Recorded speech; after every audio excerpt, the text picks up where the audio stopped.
नमस्कार, good morning, स्वागत है आप सभी का। आप देख रहे हैं जी दिल्ली एनसीआर हरियाणा पर दिल्ली वाला रेडियो टीवी। मैं हूं आपके साथ बसंत शर्मा और मेरे साथ इस समय मौजूद हैं मेरे सहयोगी धर्मराज। तो इसी के साथ अब समय हो चुका है आपको खबरों का डोज देने का। आपको खबर बताएंगे आपके फायदे की, आपके मतलब की। तो खबर को खबर की तरह नहीं बल्कि एक बोलचाल के आम तरीके से रेडियो और टीवी के गजब कॉम्बिनेशन में आपको बताने वाले एक अनोखे लहजे और एक अलग अंदाज में, जहां आपको खबर सुनाएंगे भी और दिखाएंगे भी। आपकी गलियों से लेकर आपके दिन भर की कहानी तक, पल पल की हलचल के साथ यहां पर हर खबर होगी आपके मतलब की। तो चलिए इसी के साथ कार्यक्रम की शुरुआत।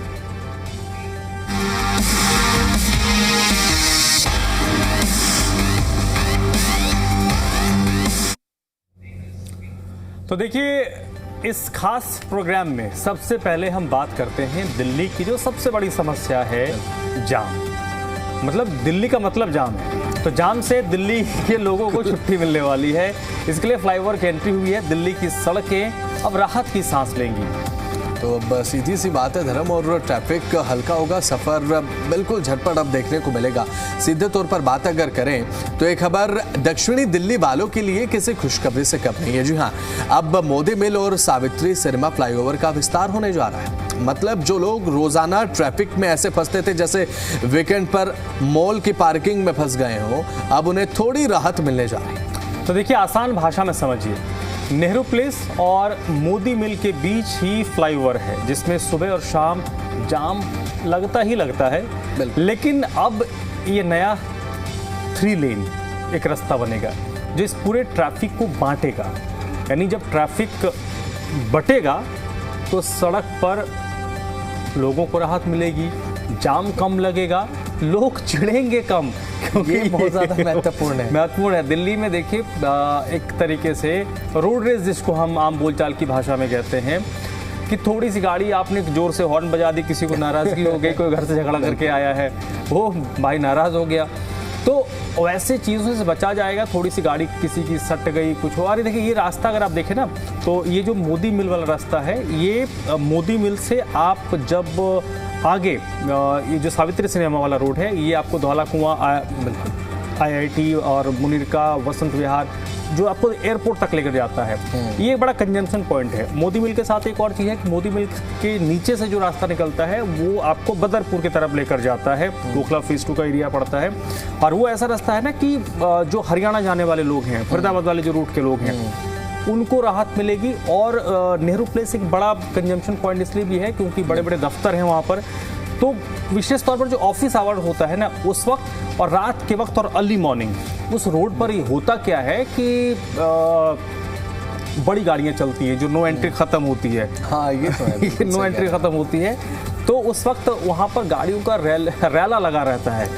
तो अगर एक सड़क है उसमें 100 गाड़ियाँ चल रही हैं, और अगर वो डाइवर्ट होंगी तो अगर 3 लेन बन जाएगा, तो इससे फ़ायदा क्या होगा कि एक लेन में 30-35 गाड़ियाँ होंगी। बिल्कुल सही बात। डाइवर्ट होगा, तो जब डाइवर्ट हो जाएगा तो आप समझिए कि जो से जाम से राहत तो मिलेगी। और एक बात बिल्कुल आपने सही कही कि लोग चिढ़ेंगे कम। और कभी कभी देखने को ये मिलता है ना कि किसी का खुश मिजाज अगर मूड रहता है, वो दूसरों को चिढ़ाने के लिए भी कभी कभी हॉर्न में जाते रहते हैं कि चलिए ठीक है, आपका मूड सही है, चलिए ठीक है, दूसरों से थोड़ा मजा ले लिया जाए। नहीं, इसमें एक और, इसमें बसंत एक और पहलू है कि आप जब अपने वर्क प्लेस पे जाते हैं या जब काम समेट कर घर की तरफ लौटते हैं, तो विशेष तौर पर जब ऑफिस की तरफ आप आते हैं, तो आप चाहेंगे ना कि आप ऑफिस में आकर 8 घंटे 9 घंटे आपको काम करना है, तो आप दिमाग से फ्री हो। अगर आप ट्रैफिक में ट्रैफिक को झेल के आए हैं, तो आपको जब आप दफ्तर पहुंचेंगे तो आपको नॉर्मल होने में आपको 1-2 घंटे लगेंगे। बिल्कुल सही बात। ठीक है, ये होता है। कई बार हम भी फंस जाते हैं, तो हमें भी नॉर्मल होने में टाइम लगता है। और इससे कहीं ना कहीं देखें ना, जो प्रोडक्टिविटी होती है किसी भी इंसान की, आप अगर फ्री माइंड है, आपके जहन में कोई लोड नहीं है, तो जो आपका जो आपका प्रोडक्टिविटी रेट होगा वो बहुत बेहतर, वो भी ज़्यादा होता है। दूसरी चीज़ कि जब आप काम ख़त्म करके घर की तरफ लौटते हैं, और अगर आपको जाम नहीं मिले, तो आप चाहेंगे ना कि आपने काम किया तो आप एक सुकून के साथ घर जा पाएँ। बिल्कुल सही। तो दिल्ली का मतलब ये होता है ना कि जैसे हम जैसे लोग एनसीआर में जो रहते हैं, हमें कभी दिल्ली का रुख करना पड़ता है तो हम समय देख लेते हैं कि ये टाइम ठीक है, ऑफिस हमारे कि नहीं जाना, शाम को नहीं जाना है। अपनी अगर इस टाइम में किसी मजबूरी में जाना पड़ गया तो हम कोशिश ये करते हैं कि हम मेट्रो ले लें कि भाई जाम में नहीं फंसेंगे। तो हालांकि सरकार कोशिश तो कर रही है फ्लाईओवर्स बनाने की, लेन बनाने बढ़ाने की, ताकि लोगों का सफ़र अच्छा हो, सुविधाजनक हो। साथ ही साथ जो मैंने कहा ना, ये बड़ा इम्पोर्टेंट, लोग इस पर बात नहीं करते कि आप जब सड़क पर अपना वक्त ज़ाया करते हैं, दिल्ली में प्रदूषण की बड़ी समस्या है। प्रदूषण की ये तो बिल्कुल आपने, अगर ट्रैफिक लगेगा इट मीन्स गाड़ियों के इंजन ऑन रहेगा, और इंजन अगर ऑन रहेगा तो फिर वो जो पेट्रोल डीजल है वो धुआं, ये बड़ी समस्या है। और चिढ़न का कारण एक ये तो हो ही जाता है कि जब आप ट्रैफिक में फंसते हैं, आपका समय ज़ाया हो रहा है। और दिल्ली वालों के लिए मुझे लगता है कि ये बहुत ज़्यादा नॉर्मल बन चुका है कि भाई निकलना अपने घर से तो जाम के लिए आप समय लेकर निकले। और कभी कभी ये होता है कॉर्पोरेट सेक्टर वाले अच्छे तरीके से रिलेट भी कर पाएंगे। आपका 9 साढ़े 9 बजे का ऑफिस, आप निकलते हैं 8 साढ़े 8 बजे, तो ट्रैफिक आपका दिल खोल कर इंतज़ार करता है। तो ब्रेकफास्ट बल्कि आप कर सकते हैं आराम से जाम में कि ब्रेकफास्ट चलिए कोई बात नहीं, आप पैक कर दीजिए, घर खाने के बजाय जाम में खा लेंगे। और एक चिढ़न का कारण ये भी बन जाता है ना धर्म जी, कि होता ये है कि जब आप गाड़ी में होते हैं, आप 4 पहिया वाहन में होते हैं, आप उस समय इंतजार कर रहे हैं, आप 1 घंटे से खड़े हैं। नहीं, इसमें पसंद एक और चीज़ है। अब इसमें आपका पॉकेट फ्रेंडली भी होगा। आप अगर 15 किलोमीटर के सफ़र को तय करते हैं 15-20 मिनट 25 मिनट में, तो जो आपका पेट्रोल या डीजल, जो आपका ईंधन है, वो अगर 100 रुपये का खर्च हो रहा, अगर आप ट्रैफिक में फंसते हैं और वो आधा घंटा बढ़कर 40, 45, 50 मिनट होता है, बिल्कुल, तो फिर पेट्रोल डीजल भी ज़्यादा पेट्रोल डीजल वो भी चिढ़न का कारण बनता है। और एक ज़्यादा मुझे लगता है कि इसलिए लोग जो चिढ़ जाते हैं क्योंकि बाइक वालों की एक पतली सी गली साइड से चलती रहती है, और जब 4 पहिया वाहन वाले इंतजार कर रहे होते हैं भाई कब आके कोई बाइक वाला पतली सी गली से निकलता है, और वो थोड़ा ज़्यादा ये यार हम 4 पहिया वाहन में चल रहे हैं, हम खड़े हैं 1 घंटे से, लोग आए बाइक वाले फुर से 2 मिनट में निकल गए और सीधा वो ट्रैफिक लाइट क्रॉस भी कर जाते हैं और आपको ट्रैफिक लाइट फिर से रोक देती है। देखिए, कुल मिलाकर दिल्ली, जिसे आम बोलचाल में हम बात करते हैं ना, बस हम कई बार कि जो पुराने लोगों से आप बातचीत कीजिएगा, आज से 25 कई बार कुछ फोटोग्राफ्स भी सामने आते हैं और जिसमें कोई बड़ा राजनेता दिल्ली के किसी इलाके में आइसक्रीम खा रहा है, अपनी खुद की गाड़ी ड्राइव कर रहा है। आज आप इमेजिन नहीं कर सकते कि दिल्ली के सड़कों पर राहुल गांधी खुद गाड़ी चलाएं या नरेंद्र मोदी गाड़ी चलाए, आप इमेजिन नहीं कर सकते हैं। बिल्कुल सही। लेकिन इस देश में आज से 40-50 साल पहले ये स्थिति थी कि हमारे बड़े राजनेता गाड़ी चलाते थे, अपनी पर्सनल लाइफ को एंजॉय करते थे। ज़मीन उतनी ही है, ज़मीन 1 इंच भी बड़ी नहीं है। इवन की जो ज़मीन है वो और सिकुड़ी है, कम हुई है। गाड़ियों की तादाद और पॉपुलेशन जो आज से 40-50 साल पहले जो 40-50 लाख के करीब जनसंख्या होगी, वो बढ़ के 3.5 करोड़ के ऊपर हो गई। बिल्कुल सही बात है। हर इंसान के पीछे एक गाड़ी, अगर बाइक और कार की संख्या अगर आप जोड़ लें तो दिल्ली में 1 करोड़ से ऊपर की गाड़ियां हैं। बिल्कुल सही। तो वो गाड़ियां जब सड़क पर उतरेंगी तो जगह तो उतनी ही है ना भाई, तो जगह उतनी है, बिल्कुल सही। जगह तो बड़ा नहीं है। तो ये एक प्रॉब्लम है। तो इसको आप कैसे रिड्यूस कर सकते हैं? जिसमें कई शहरों में वो व्यवस्था हो गया कि डबल डेकर फ्लाईओवर बन रहे हैं कि एक फ्लाईओवर नीचे है, उसके अब जगह तो है नहीं, तो फ्लाईओवर के ऊपर ही फ्लाईओवर आप बनाओगे। बिल्कुल। तो डबल फ्लाईओवर चल रहा है। अब फ्लाईओवर है, फ्लाईओवर के ऊपर आप मेट्रो चला रहे हो, मेट्रो के ऊपर रेलवे का ट्रैक बना हुआ है, नीचे रेलवे का ट्रैक है, उसके ऊपर फ्लाईओवर है, उसके ऊपर मेट्रो दौड़ रही है। मामला चल रहा है। चलिए ठीक है, आप जमीन को तो बढ़ा नहीं सकते, लेकिन जो आप टेक्नोलॉजी यूज कर रहे हैं, एक फ्लाईओवर के ऊपर दूसरा फ्लाईओवर, अभी यही देखने को मिल रहा है। एलिवेटेड फ्लाईओवर ही बन रहे हैं राजधानी दिल्ली में। तो चलिए इसी के साथ आगे बढ़ जाते हैं। अब आप दवा खाते होंगे, लेकिन आप इमेजिन कीजिए कि आप दवा खा रहे हैं, लेकिन अगर उस पैकेट में दवा नकली है तो आपकी बीमारी और ज्यादा बढ़ जाएगी भाई। तो ड्रग कंट्रोलर विभाग की बड़ी कार्रवाई देखने को मिली। शादरा में अवैध दवा बिक्री पर कार्रवाई हुई है। यहाँ पर राशिद मार्केट में ड्रग कंट्रोलर विभाग की रेड देखने को मिली है। धर्म बहुत ज्यादा सेंसिटिव मामला है। बिल्कुल बिल्कुल। देखिए, 104 किस्म की जो दवाइयां हैं वो एक्सपायर्ड थी, जो स्टॉक में था, और उसको जब्त किया गया। डिकॉय ऑपरेशन के दौरान ये अवैध खेप पकड़ी गई है। बिना पर्चे की दवाइयां बेची जा रही थी। ड्रग्स एंड कॉस्मेटिक्स एक्ट के तहत केस दर्ज हुआ है। शाहदरा का ये मामला है जहां पर ये कार्रवाई हुई है। 23 एक्सपायर्ड दवाइयां बरामद हुई है। देखिए, अब ये एक महत्वपूर्ण विषय है, मुझे लगता है इस पर भी बात करना चाहिए बहुत लाइटर नोट पे, क्योंकि इस चीज़ से आप भी वाबस्ता हो सकते हैं, मैं भी हो सकता हूं, जो हमारे व्यूअर हैं वो भी हो सकते हैं।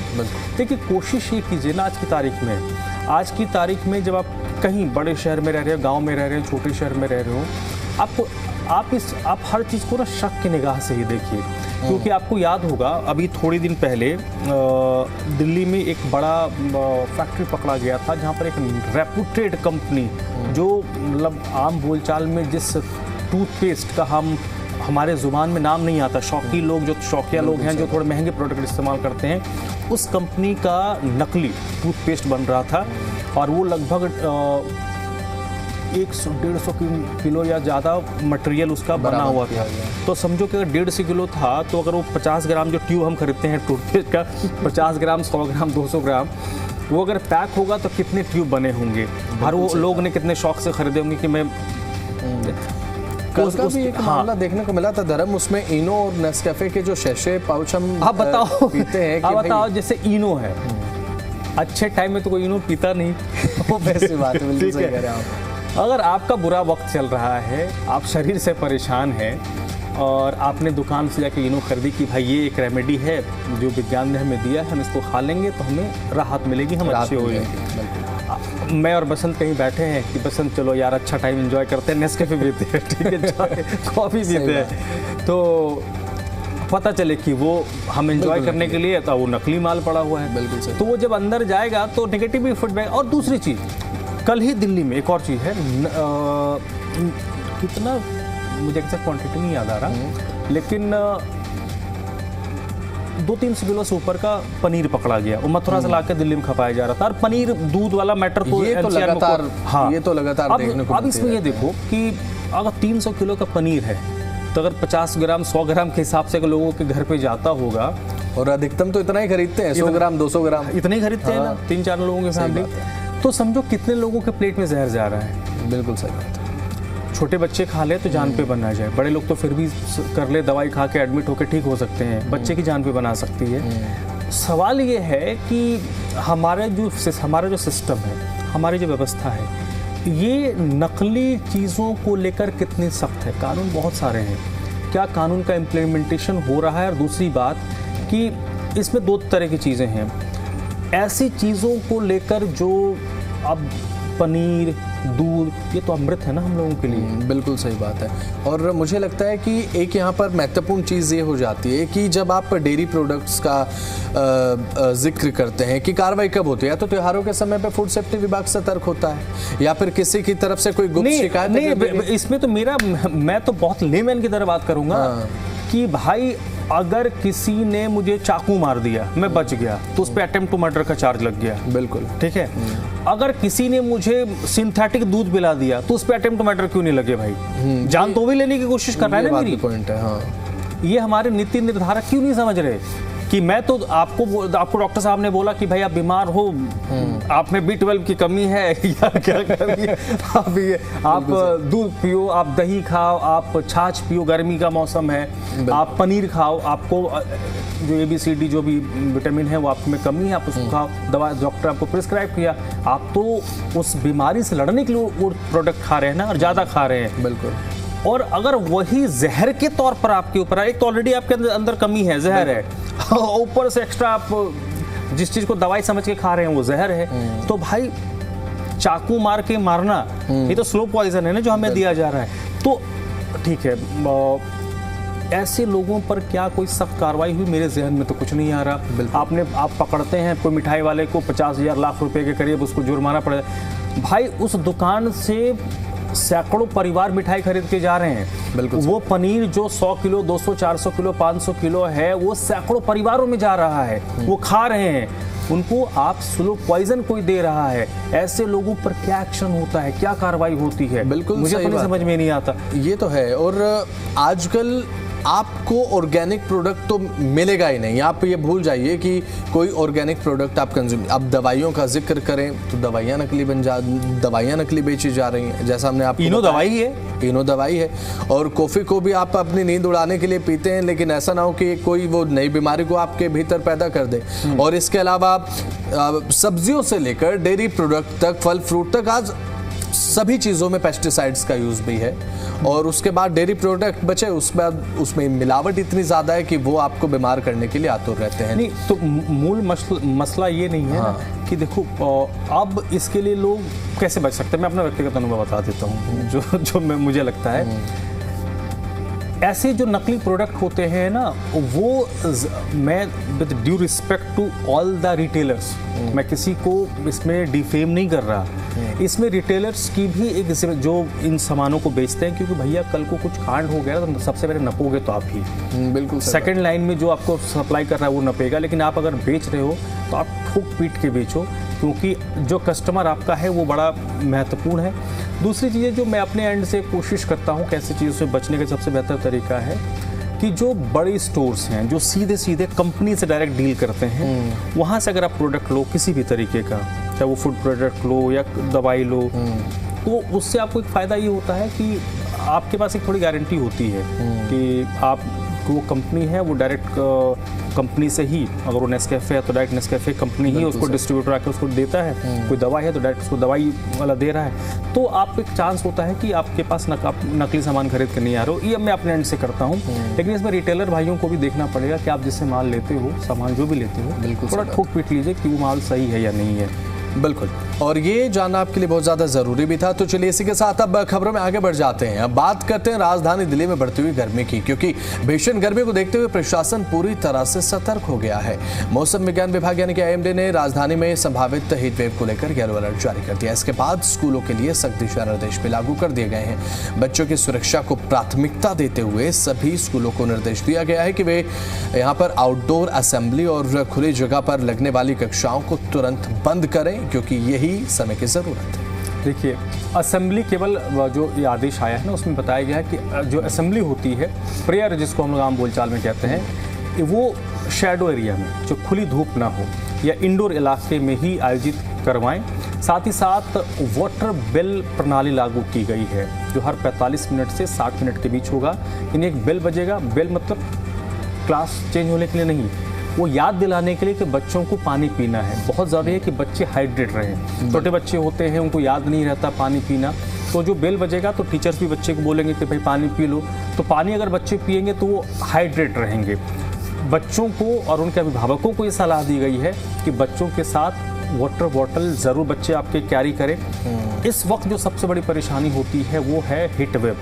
कोशिश लोगों को ये करना है, जो जागरूकता फैलाने की जो स्वास्थ्य विभाग और सरकारें कर रही हैं, बहुत ज़रूरी ना हो, बहुत ज़रूरी अगर ना हो तो 11-12 बजे से 2-3 बजे जब पिक पर वो बिल्कुल टेम्परेचर होता है, सन होता है जो सिर के ऊपर होता है, उस वक्त को अवॉइड कीजिए।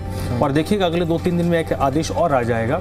आपको याद होगा बसंत, जब पीछे सरकारों की तरफ से आदेश आया था कि जो हमारे मजदूर भाई हैं, जो लेबर वर्ग है, जो काम करते हैं खुले में, फ्लाईओवर बन रहा है, सड़कें बन रही हैं, उनके लिए अभी पिछले 1-2 साल से मैं देख रहा हूँ कि सरकार की तरफ से आदेश आता है, एक टाइम फ्रेम हो जाता है कि 11 या 12 बजे से 3 बजे तक आप काम नहीं करवा सकते।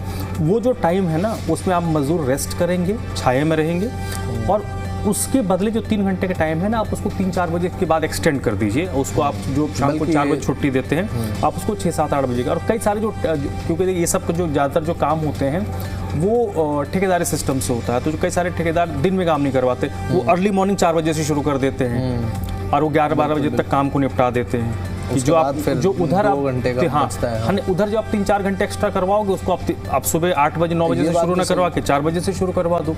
कई स्टेज से मेरे जानने वाले ठेकेदार हैं जो इस तरीके से काम करवाते हैं। तो ये बहुत ज़रूरी हो गया। विशेष तौर पर जो स्कूल की तरफ से अभिभावक जो हैं, जिनके बच्चे छोटे हैं, और स्कूल की भी जिम्मेदारी बनती है। कई बार होता क्या है ना कि ये स्कूल वाले भी अफलातून बन जाते हैं।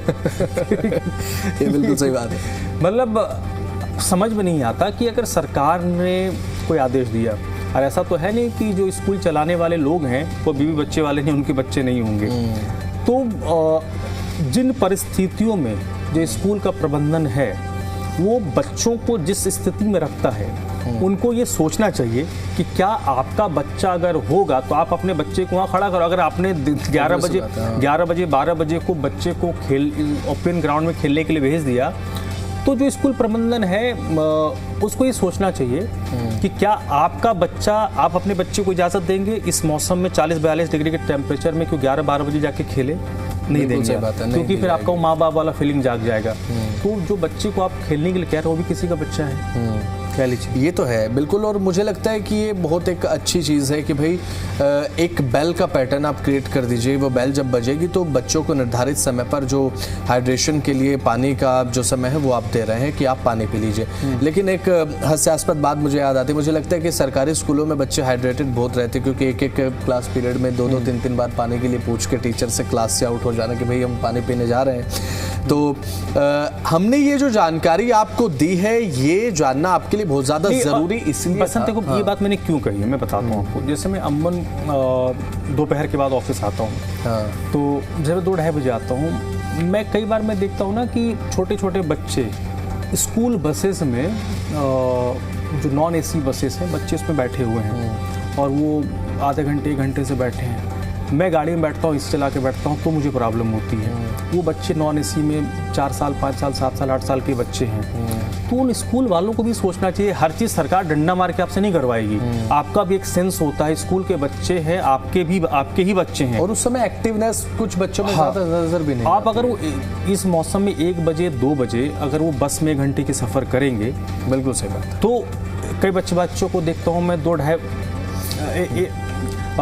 1-2 घंटे तक क्या होता है ना कि 2 बजे, मैं कल की बात बता रहा हूँ, 3-4 छोटी छोटी बच्चियाँ थी, वो मुझे लगता है कि 8-9 साल की उम्र होगी, वो बैग बस्ता टांगा हुआ, और कल मैं 2:30 बजे करीब ऑफिस आया था, 2:30 बजे वो सड़क पे चल रही हैं। मतलब आप इमेजिन नहीं कर सकते उस टाइम सड़क पे चलने को, वो बच्चियाँ चल रही हैं। और हालांकि वो तो बच्चे हैं, बड़े बैग उठाकर नहीं चल सकते। और ये जो तमाम जानकारी हम आपको दे रहे हैं ये इसलिए क्योंकि अब गर्मी बढ़ने वाली है। इस बार दिल्ली में अप्रैल में ही दिल्ली वालों को लू के थपेड़े झेलने पड़ रहे हैं। आज तापमान 42 से 43 डिग्री तक पहुंच सकता है। मौसम विभाग की तरफ से आने वाले 3 दिनों के लिए हीट वेव का अलर्ट दिया गया, ये येलो अलर्ट है। और इस साल गर्मी के कई रिकॉर्ड भी टूट सकते हैं। दिल्ली में इस बार गर्मी ने कैलेंडर नहीं बल्कि अपने मूड की सुन ली है और अप्रैल में ही लू के थपेड़ों की एंट्री, वो भी पूरी गर्माहट के साथ हुई। आप जब बसंत ये बात कह रहे थे ना तो मुझे याद आया, इस बार होली जल्दी थी मार्च के पहले में। बिल्कुल, होली जल्दी थी। तो आप याद कीजिए होली का दिन, उस वक्त जो मार्च का पहला सप्ताह था तो लोग कह रहे थे कि यार पता नहीं इस बार मार्च के पहले सप्ताह में अगर ये रंग दिखा रहा है तो मार्च का पूरा महीना क्या होगा, अप्रैल क्या होगा। ये तो अच्छी बात है कि बड़ा अतरंगी रहा अब की बार का मार्च। अरे उसके बाद तो वेस्टर्न डिस्टर्बेंस को दुआ सलाम करना, हाँ बिल्कुल, ठंड का आलम भी उसके बाद हालांकि थोड़ा देखने को मिला। होली के बाद तो ये परिस्थिति बन गई थी कि कई लोग अपने जो कपड़े अंदर डाल रहे थे, बीच में तो ऐसी स्थिति हो गई कि लोगों ने अपने कपड़े बाहर निकाल लिए थे कि स्वेटर जैकेट बाहर निकाल लो भाई। हाँ। ये स्थिति बन गई थी। बिल्कुल। अब इसमें आप ये देखो ना कि अप्रैल लगभग खत्म होने वाला है। ये मौसम तो जिस तरीके से बदल रहा है, ये जो वैज्ञानिक हैं वो बेहतर तरीके से बता सकते हैं, लेकिन एक चिंता की बात ज़रूर है, गर्मी पड़ना भी ज़रूरी है। क्योंकि ये भी आप मान के चलो कि हमारा जो पूरा मॉनसून का साइकिल है वो जितनी गर्मी, आम बोलचाल में गांव घर में बोलते हैं ना कि जितनी गर्मी पड़ेगी बारिश उतनी ही होगी। बारिश उतनी होगी, हाँ। अप्रैल ख़त्म होने वाला है, जून के एंड में मई मिड के बाद केरल के तट पर मॉनसून दस्तक दे देता है। हाँ, ये तो। और जून के लास्ट वीक तक या जुलाई फर्स्ट वीक तक पूरे देश में मॉनसून सक्रिय हो जाता है। तो आपके पास आप मान के चलो, अगर हम कल अब पिछले 2-3 दिनों तक 3-4 दिन पहले तक तो स्थिति ठीक थी।